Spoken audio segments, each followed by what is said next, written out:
एक गाव आहे, त्या गावाच्या शेजारी ओढा आहे आणि त्या ओढ्या काठी पाणी प्यायला दुपारची वेळ असल्यामुळे उथळ पाणी जिथं असतं तिथं एक माकड आलेला आहे.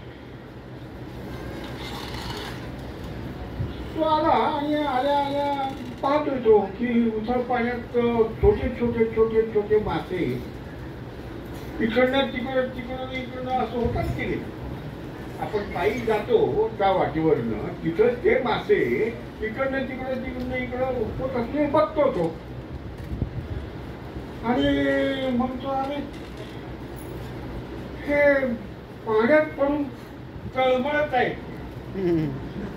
मासे पाण्यात पडून तळमळत आहेत, तडफडत आहेत, मरण्याच्या वाटेवर आहेत, याला वाचवलं पाहिजे म्हणून तो बसतो आणि प्रवाहाच्या मध्यभागी उभा राहतो आणि एक एक मासा पकडून वाळून फेकून देतो. तिकडनं दुसरे मात्र येतात पाणी प्यायला.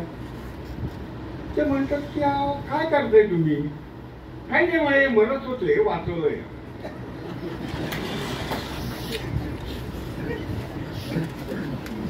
आता यातून जी आपल्या मनाची मानसिक घुसमट होते, ती मानसिक घुसमट या नवोदित साहित्यिकांनी आपल्या साहित्यातून आणली.